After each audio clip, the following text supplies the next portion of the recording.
السلام علیکم class, I hope so you will be fine. یہ ہمارا سائیکولوجی کا پہلا لیکچر ہوگا۔ اس میں یہ آپ لوگ کنٹینٹ دیکھ رہے ہو جس میں ہمارے 4 چیپٹرز ہیں: نموی نفسیات، صحت کی نفسیات، سماجی نفسیات، رہنمائی اور مشاورت۔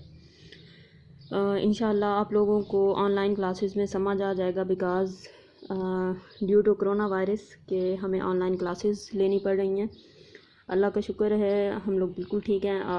میں دعا کرتی ہوں آپ لوگ بھی بالکل ٹھیک ہوں گے، لیکن جب تک کلاسز سٹارٹ نہیں ہوتی ہم لوگ یوٹیوب پہ ایسے ہی اپنے لیکچر اپلوڈ کر دیا کروں گی اور آپ لوگ اپنے لیکچر سن لیا کریں گے۔ یہ سب سے پہلا لیکچر ہے جس میں ہے نموی نفسیات۔ نموی نفسیات کیا ہوتا ہے یا ڈیولپمنٹل سائیکولوجی کیا ہوتی ہے؟ اس میں ہوتا ہے کہ بچے کی نشو و نما کو نموی نفسیات کہا جاتا ہے۔ اس میں یہ ہوتا ہے کہ بچے کی پیدائش سے لے کر بچے کی ٹل ڈیتھ اینڈ تک، اس کی مطلب موت تک، اس میں سارا جو پروسیس ہوتا ہے انسان کے جسم کا بڑھنا، انسان کی عقل، انسان کی سوچ، انسان کا ادراک، آموزش، جو بھی ساری چیزیں ہوتی ہیں، جب اس کو وہ کیا جاتا اسٹڈی کیا جاتا ہے تب ہم اس کو کہتے ہیں ڈیولپمنٹل سائیکولوجی۔ کیونکہ بچہ جب پیدا ہوتا ہے اس کے فوراً کچھ مہینوں بعد بچہ بہت سارے اپنے ایموشنز کو شو کرنے لگتا ہے، مثلاً خوف، خوشی، غصہ۔ لیکن یہ ہے کہ ڈفرینٹ سوسائٹی سے بھی بہت ساری چیزیں سیکھتا ہے کہ اس نے کیا کرنا ہے، کیسے کرنا ہے، کیسے بیٹھنا ہے، کیسے اٹھنا ہے، کیسے پڑھنا ہے، کیا کرنا ہے۔ صرف اپنے گھر والوں سے نہیں سیکھتا بلکہ باقی سب سے بھی سیکھتا ہے۔ جب ہم ان ساری چیزوں کا اسٹڈی کرتے ہیں، مل بیٹھ کے اس کو اسٹڈی کر رہے ہوتے ہیں یا اس پہ پوری ریسرچ کر رہے ہوتے ہیں، تب ہمیں پتہ چلتا ہے جی اچھا ڈیولپمنٹل سائیکولوجی یہ ہے۔ اب اس میں یہ ہے کہ انسان جب پیدا ہوتا ہے، جب بچہ چھوٹا ہوتا ہے تو اس کے اعضاء میں اتنی زیادہ پختگی نہیں ہوتی یا گروتھ نہیں ہوتی، لیکن وقت کے ساتھ ساتھ وہ ان چیزوں کو کور کرنے لگتا ہے۔ جب انسان پیدا ہوتا ہے جب بچہ پیدا ہوتا ہے تو اس وقت قابل نہیں ہوتا کہ وہ اپنی ضروریات پوری کر سکے، لیکن اس کے اندر جو صلاحیتیں ہوتی ہیں وہ بعد میں اس کو پورا کرنے کی کوشش کرتا ہے اور وقت کے ساتھ ساتھ وہ اس کا فائدہ بھی اٹھاتا ہے۔ اب اس کے علاوہ نفسیات کی اس شاخ میں جب ہم لوگ ساری اس کی تبدیلیوں کا مطالعہ کرتے ہیں تو وہ ڈیولپمنٹل سائیکولوجی کہلاتی ہے، اور اس کی جو ہرلاک نے وہ کی تھی، تعریف کی تھی، وہ یہ ہے: علم نفسیات کی وہ شاخ جو انسان کے وجود میں آنے سے لے کر اس کی موت تک نشو و نما، پختگی اور عمر کے مختلف ادوار کا تفصیلی مطالعہ کرتی ہے، اور اس کے ساتھ ساتھ ادراکی، معاشرتی اور زندگی کے دیگر تقاضوں پر بحث کرتی ہے۔ اس کو علم نفسیات کی مطلب نموی نفسیات بھی کہا جاتا ہے۔ اب اس میں ہم لوگ کس چیز کے ہمارا مقصد کیا ہوتا ہے کہ ہم لوگ اس سبجیکٹ کو کیوں پڑھ رہے ہوتے ہیں یا اس شاخ کو کیوں پڑھ رہے ہوتے ہیں؟ اس کی وجہ یہ ہوتی ہے کہ ہم اس کی ساری تبدیلیوں کو اسٹڈی کرتے ہیں کہ تبدیلیاں کب ہوئیں، کیسے ہوئیں، کس طرح ہوئیں۔ ٹھیک ہے، جیسے فار ایگزامپل اگر چھوٹا بچہ ہے، اس کا قد بڑھ رہا ہے لیکن اس کی عقل مطلب یہ ہے کہ اس کی انٹیلیجنس لیول نہیں بڑھ رہا، تو اس کا مطلب ہے کہ اس کے اندر کوئی ایب نارمیلٹی ہے، جس کی وجہ سے پتہ چل جاتا ہے اچھا جی بچے کے اندر یہ ایب نارمیلٹی ہے تو اس کو کیسے ڈیل کرنا ہے۔ اس کے بعد ہے بالغگی کی تعریف، ڈیفینیشن آف گروتھ۔ نشو و نما اور بالغگی کو سیم میننگ میں ہی لیا جاتا ہے، لیکن یہ دونوں پھر بھی الگ ہیں۔ نشو و نما ہوتی ہے کہ جب وہ ساری تبدیلیاں ہو رہی ہوتی ہیں، چاہے وہ جسمانی ہوں، ذہنی ہوں، جب ہم اس کو مطالعہ کرتے ہیں تو وہ نشو و نما کہلاتی ہے۔ گروتھ ہوتی ہے جس میں ہم لوگ اس کے مقداری یا کوانٹیٹیو وے میں دیکھتے ہیں کہ اس کا جسم بڑھ رہا ہے، قد بڑھ رہا ہے، کیسے بڑھ رہا ہے، کس طرح بڑھ رہا ہے، اس کے ساتھ اس کی جو عضویاتی اور جسمانی تبدیلیاں ہوتی ہیں اس کو گروتھ کہتے ہیں۔ جیسے اب چھوٹا بچہ ہوتا ہے وہ بائک نہیں چلا سکتا، کیونکہ اس کے جسم کے اندر اتنی پختگی نہیں ہوتی، لیکن وہ بعد میں باقی ساری چیزیں اپنے وقت کے ساتھ ساتھ عمر کے مطابق وہ کرنے لگتا ہے۔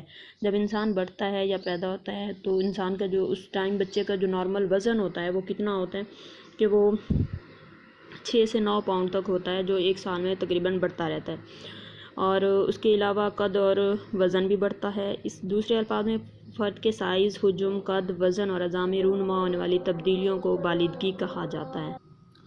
ہاں جی، ہمارا نیکسٹ پوائنٹ ہے تغیر یا چینج۔ کردار یا کرداری وظائف کے حصول کا جو قابل پیمائش درجہ فرد میں ظہور پذیر ہوتا ہے اور جس کا تعلق جسمانی نشو و نما سے ہوتا ہے، بالغگی کی ہی بدولت عمل میں آتا ہے۔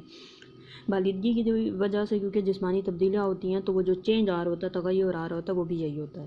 اہلیت یا کیپیبلٹی کیا ہوتی ہے کہ عمر بڑھنے کے ساتھ ساتھ انسان کے اندر اہلیت، وقوفی صلاحیت، کارکردگی اور اس میں جس قدر اضافہ یا کمی ہوتی ہے، یہ بھی عمل بالغگی کا حصہ ہے۔ کیپیبلٹی کا مطلب یہ ہوتا ہے کہ جب ایک بچہ بڑھ رہا ہوتا ہے تو اس کی ساری کیپیبلٹیز بھی بڑھ رہی ہوتی ہیں. فار ایگزامپل اگر ایک بچہ 10 سال کا ہے اور وہ 10 سال کے بچے کے مطابق ریئیکٹ نہیں کرتا، مطلب اس کا انٹیلیجنس لیول اتنا نہیں ہے یا وہ ایموشنز کا اس طرح نہیں شو نہیں کرتا جیسے باقی بچے کرتے ہیں، تو اس کا مطلب ہے کہ اس کے اندر اب نارمیلٹی ہے، ورنہ اس کے اندر یہ کیپیبلٹی ہوتی ہے کہ وہ وقت کے ساتھ ساتھ ویسے ہی سیکھنے لگتا ہے. ایوری ڈے فنکشنز کیا ہوتے ہیں کہ ایوری ڈے جو فنکشنز ہوتے ہیں کہ فرد جس قدر بھی کرداری وظائف روزمرہ زندگی میں ادا کرنے کے قابل ہوتا جاتا ہے، عمل بالغی کے ذریعے ہی ممکن ہے. مطلب کوئی بھی چیز جو ہم ڈیلی فنکشنز میں کر رہے ہوتے ہیں وہ ہم وقت کے ساتھ ساتھ سیکھتے ہیں، بالغی کے ساتھ ساتھ ہی ہوتا ہے. جیسے کنگھا کرنا، بائی سائیکل چلانا، دوڑنا، چلنا پھرنا، یہ سارے ہمارے ایوری ڈے فنکشنز ہیں جو کہ بالغی کی وجہ سے ہم لوگ سیکھ جاتے ہیں. نیکسٹ اس کے بعد ہے ڈیولپمنٹ یا نمو کیا ہوتی ہے. جب عمل آموزش کی بدولت ترقی یا ارتقا واضح کرنا مقصود ہو تو بالغی کی اصطلاح استعمال کی جاتی ہے، مثلا ذہنی، مذہبی، اخلاقی، ثقافتی، سماجی سطحات میں تغیر، افزائش وغیرہ جو کہ زندگی کے ساتھ ساتھ تبدیل ہوتی رہتی. اس کے بعد آ جاتا ہے وراثتی پہلو. وراثتی عمل کے ذریعہ ہر نسل کے فرد میں اپنے آباء و اجداد کے اوصاف منتقل ہوتے جاتے ہیں اور بالغی میں بھی اہم کردار ادا کرتے ہیں.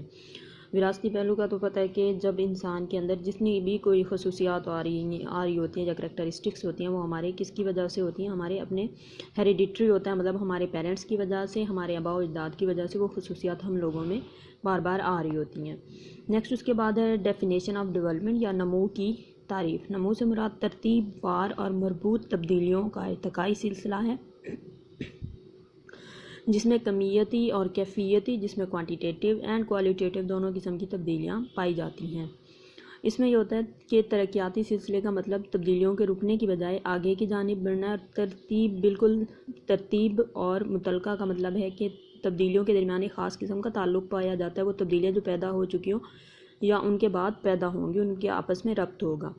اس میں یہ کہنے کی کوشش کی جا رہی ہے کہ بتایا جا رہا ہے کہ جب بھی کوئی تبدیلی ہوتی ہے وہ ہمیشہ مربوط ہوتی ہے اور سلسلہ وار ہوتی ہیں کہ ایک کے بعد دوسری ہوگی، دوسرے کے بعد تیسری ہوگی، تیسرے کے بعد چوتھی ہوگی. جیسے چھوٹا بچہ ہوتا ہے، پہلے وہ کیا کرتا ہے، اپنے سر کو تھوڑا سا اس قابل ہو جاتا ہے کہ وہ سیدھا کر سکے، پھر اس کے بعد تھوڑا بڑا ہو جاتا ہے تو پھر بیٹھنے کے قابل ہو جاتا ہے، پھر اس کے بعد کرالنگ کرتا ہے، چلتا ہے، اٹھتا ہے، بیٹھتا ہے، پھر کہیں جا کے وہ دوڑتا ہے.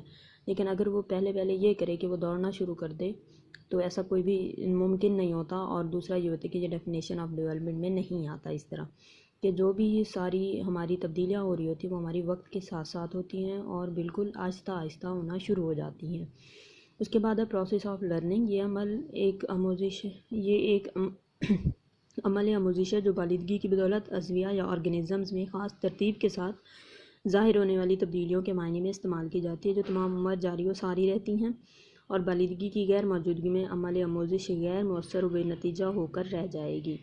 یہ جو پروسیس آف لرننگ ہے وہ بھی ہمیشہ ترتیب کے ساتھ ظاہر ہونے والی تبدیلیوں کے معنی میں استعمال کیا جاتا ہے کہ وہ وقت کے ساتھ ساتھ ظاہر ہوتا ہے اور اسی کے ساتھ ساتھ ہوتا ہے. نیکسٹ اس کے بعد ہے عمر کی پختگی یا ایج میچوریشن.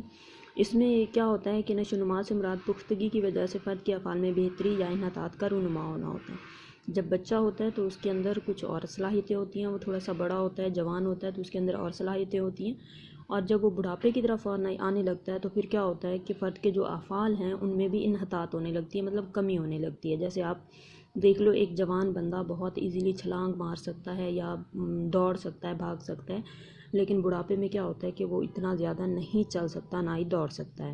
نیکسٹ اس کے بعد ہے وظائف. وظائف میں کیا ہوتا ہے کہ بطور اصطلاحی نفسیات میں نشو و نما کو وقوفی، معاشرتی، ذاتی اور اخلاقی وظائف میں تبدیلیوں کے معنوں میں استعمال کیا جاتا ہے، جس کی بنیاد اگرچہ بالغی ہوتی ہے لیکن ماحول کے زیر اثر دیگر اور سماجی مہارتیں متاثر ہوتی ہیں.